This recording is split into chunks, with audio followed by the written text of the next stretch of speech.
Heather, thank you so much for joining today on Research and Beyond. And first of all, I would want to congratulate you on being the president-elect at SSP, which we call the Society for Scholarly Publishing.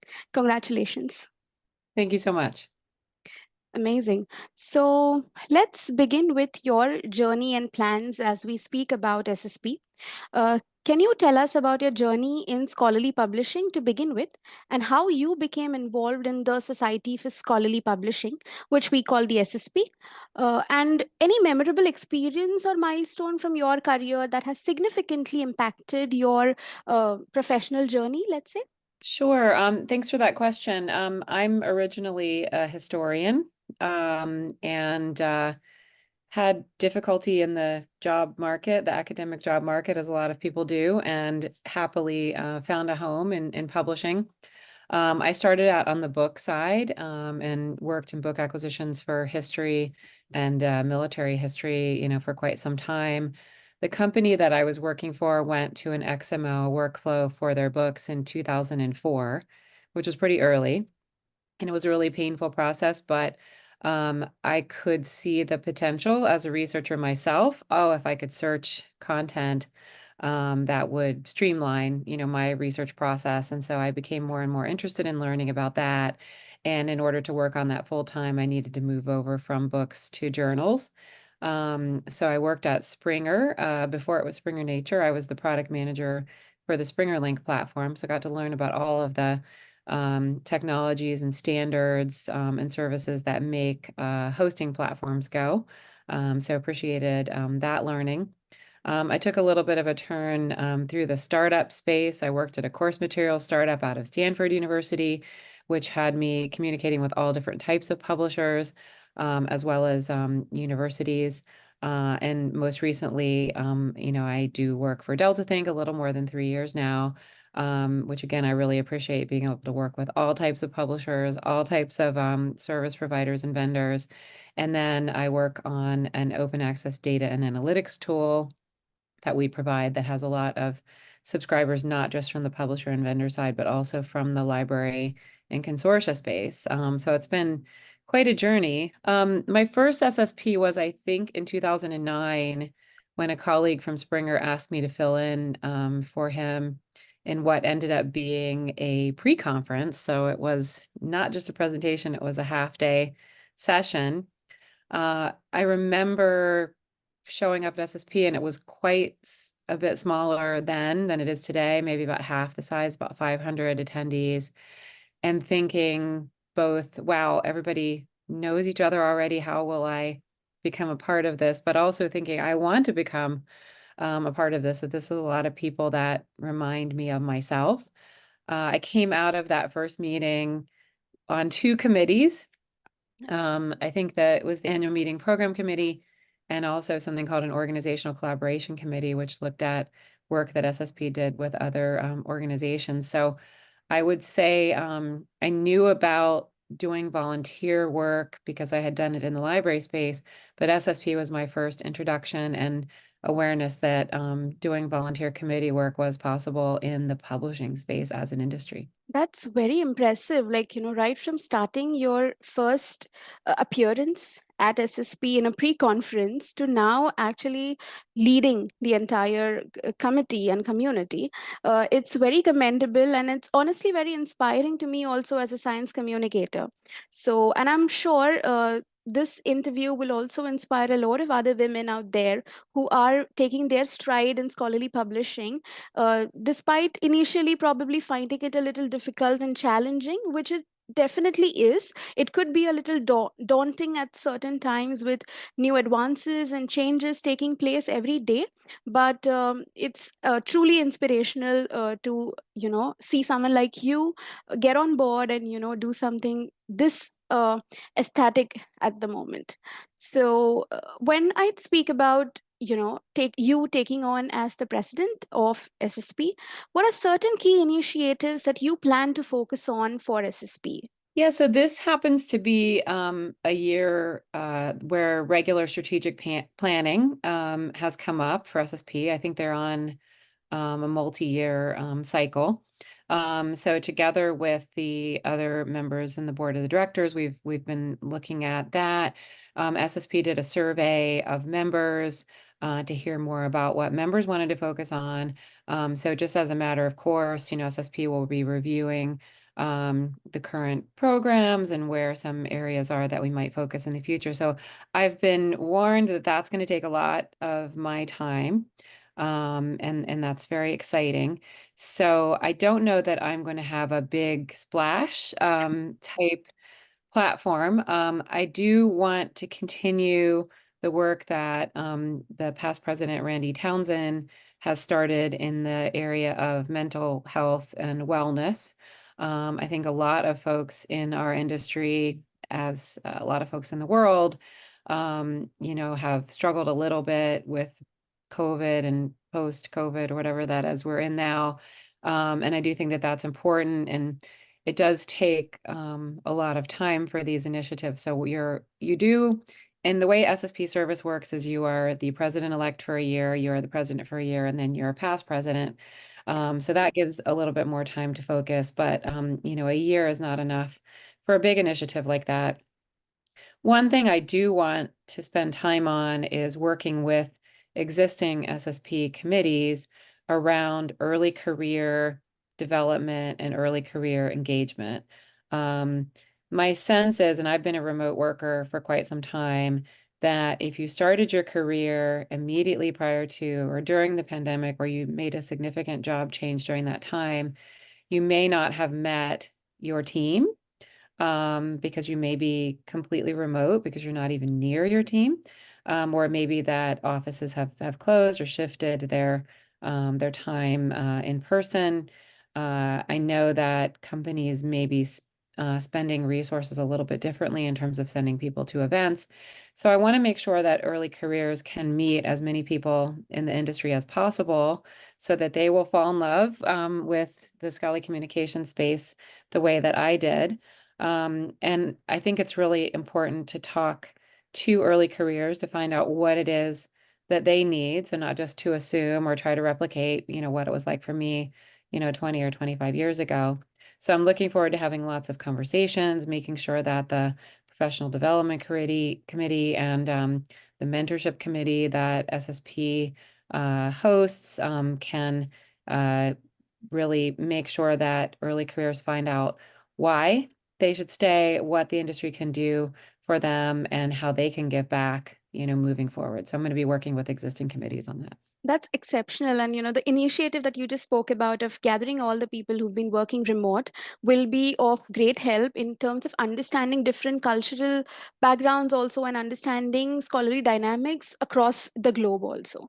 So I think that's something very important. And as you spoke about Randy Town, who was the past president, he spoke largely and, initiated a lot of conversations around mental health, and somehow we believe that DEI is also kind of partly responsible for making sure that your mental health is, considered and taken a step a little forward in terms of making an initiative in that direction.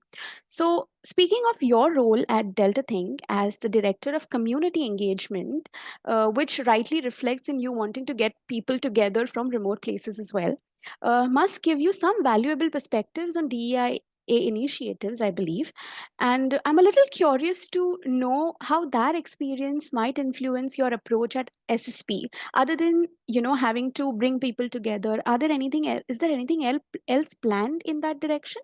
Yeah, I'm very happy that you brought up that element. It's one that is increasingly important, not just SSP, but other industry groups. More companies are focusing on looking at the composition of their staff, of their authors, their peer reviewers, editorial boards, folks that they're working with.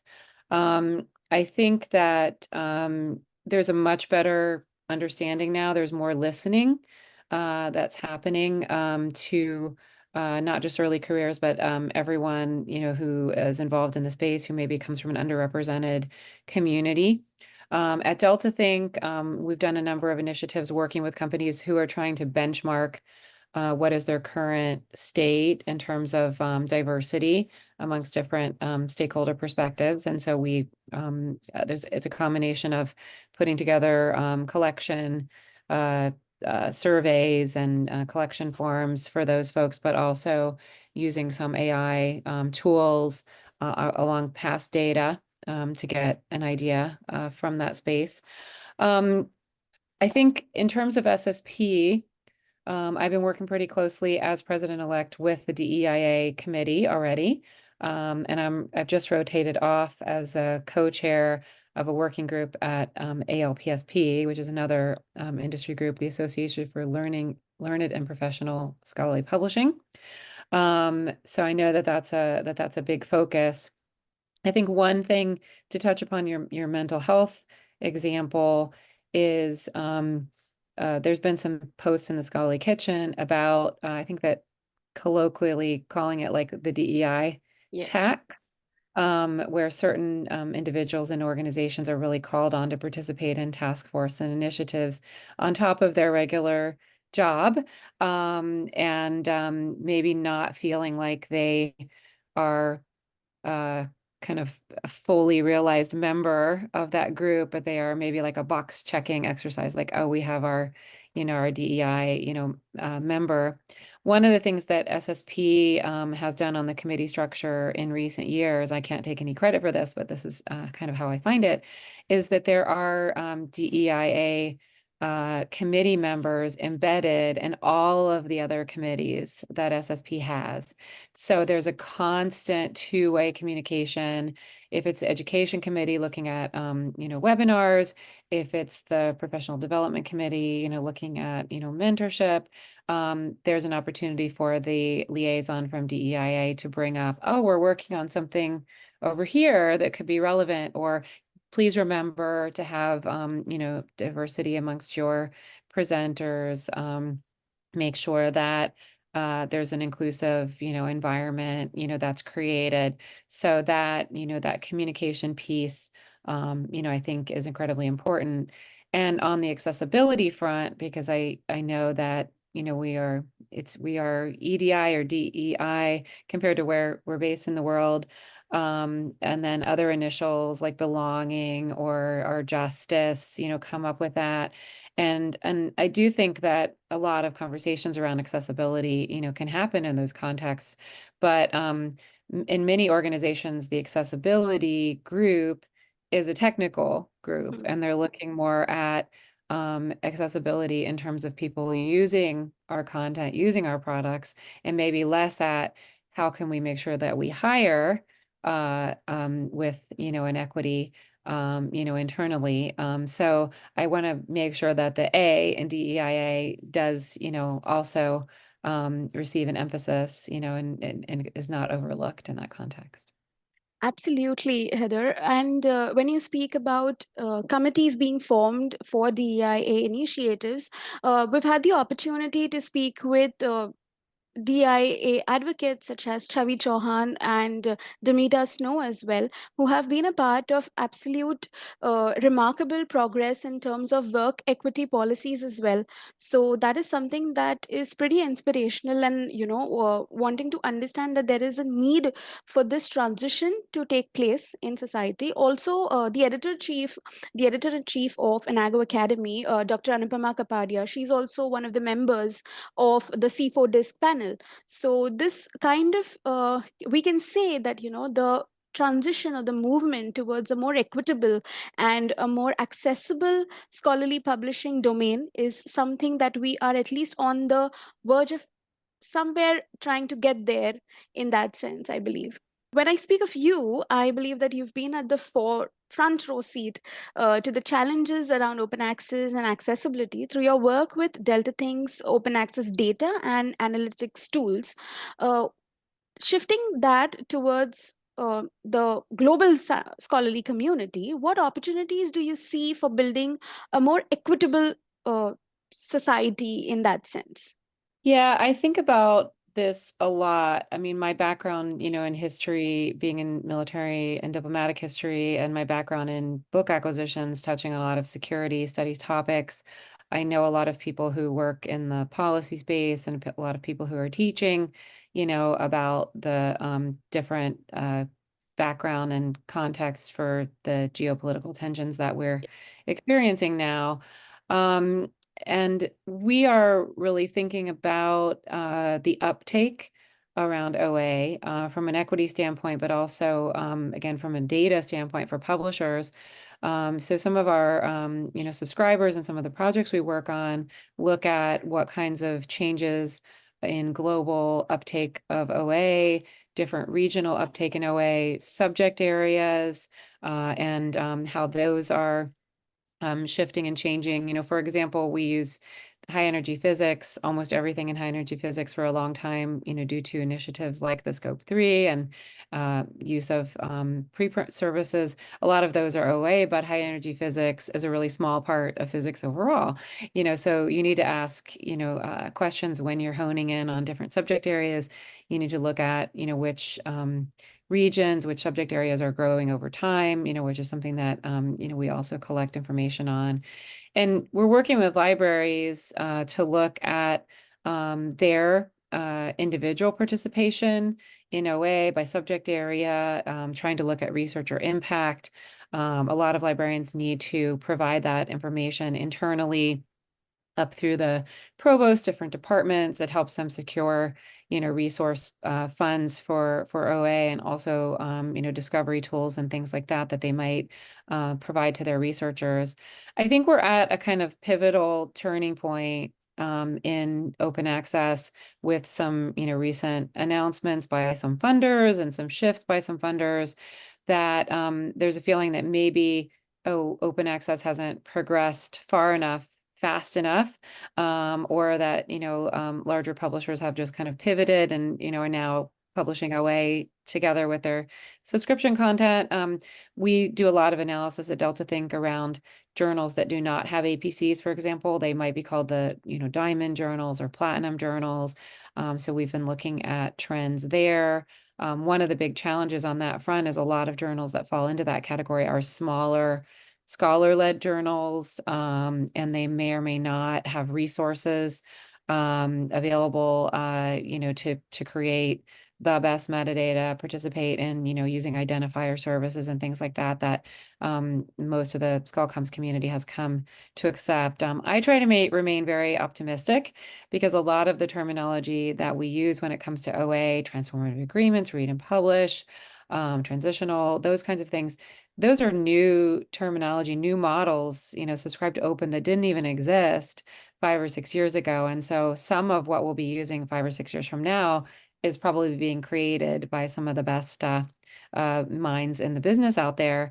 So, I'm very excited, to look forward and see kind of what happens next on that front.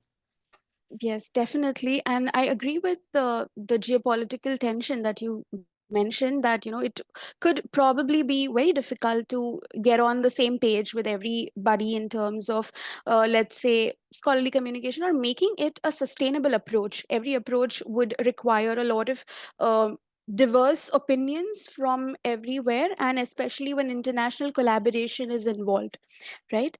um, Let's move on to the academic libraries part that you mentioned. You've been deeply involved with academic libraries throughout your career. How do you see the role of academic libraries evolving in the next few years? Do you think technology, and especially AI, would affect it? Also, how do you see the roles of the publishing stakeholders and the evolving technology with the growth of open access resources and digital scholarship? One of the very rewarding aspects, of my role in the space. I currently sit on the board of a library organization called NASIG. I've been one of the directors for the Charleston Library Conference, for quite some time. And I think that, as publishers, many times the closest we can get to talking to researchers, broadly in terms of their wants and needs, is through the libraries. I think, for a snapshot of where we are right now, libraries are spending a lot of time and energy managing open access, whether that is negotiating agreements, whether that is using technology to track, approve, APCs, communicating out, to researchers about the existence of certain agreements that they might have. If the universities and, many, I should talk about like some regional differences. Some parts of the world, some parts of Europe, Australia, New Zealand, for example, have gone the institutional repository route as much as a gold APC funded route. So in that environment, a lot of the libraries work on institutional repositories, and managing, those services. Certainly in Latin America, that has had a very strong, open access uh, uh, focus for a long time. The libraries there, work on cataloging those resources, managing those resources. So I think there's always going to be a role for libraries. I think maybe in the beginning of the OA space, libraries might have thought, what will we be doing? It's clear now, they're going to be doing the things that they've always been doing, but a lot more jobs on top of that. I think that the relationship between some traditional types of things that libraries pay for, like databases and aggregation, as a higher percentage shifts to being open, that there's going to be an emphasis on discovery services and recommender services and AI services on top of that.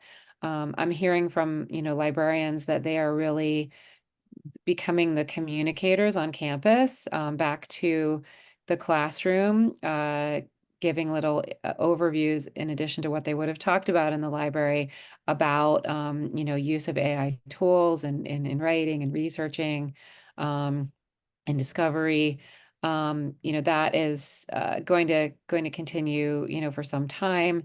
Another thing that libraries have been looking at for quite a while is, the idea that open resources are not free. Open educational resources, which might, replace some costly textbooks in some context, need a lot of money to generate them, to maintain them. There's a movement to make sure that there's transparency amongst students and what they will pay for textbooks. And, that takes some time and some energy on the part of the instructors to look at, options, and libraries are kind of heavily involved there. I'm really excited about some unique forms of digital scholarship that are very, interactive, that maybe with the addition of AI tools, be able to be customized, for me, provide me with personalized quizzes I can take to make sure I'm understanding the material, maybe providing me in my own sort of pathway, through a resource, adjusting to a level, an undergraduate level versus a graduate versus a practitioner level. All of those things are going to be very important in the future. How we preserve them for the moment and also for the future, is going to be an incredibly important topic. And since that is really the new frontier, there's a big need for standards in that space. So look for the creation of working groups there and ways to get involved there. You mentioned Chavi Chuan. She's very involved. SSP has a community of interest network around AI, which I hear is in the hundreds of members now. And that's open for anyone to join, even if they're not an SSP member. So again, I probably sound like a little bit like a broken record, but I'm kind of really excited to see the directions that we're going in. Definitely. And it looks like digital preservation is an area of expertise for you, definitely. And the viewpoints that you shared about academic libraries in the moment, we understand that with AI's integration into a lot of processes in academic libraries, it's going to be a paradigm shift because we all know that AI is pretty inevitable. We need to adapt to it, we need to embrace it the way it comes. But it's also important that we do it responsibly and in the ethical way that we can. Thank you so much. That was very insightful and one of the most inspiring conversations I've ever had. Thank you so much for your time, Heather. And again, what you mentioned toward the end is you need to be positive, you need to be optimistic with whatever comes your way. And yes, we are definitely not getting rich, but we are getting rich in in terms of the literature that we produce as part of scholarly communications, which is making scientific inquiry more robust as the times change. So that's what we can aim for, and hope that our ethical standards are at par as times grow, and the number of retractions are reduced, especially that happen due to misconduct. Well, thank you for having me here today. I've really enjoyed the conversation.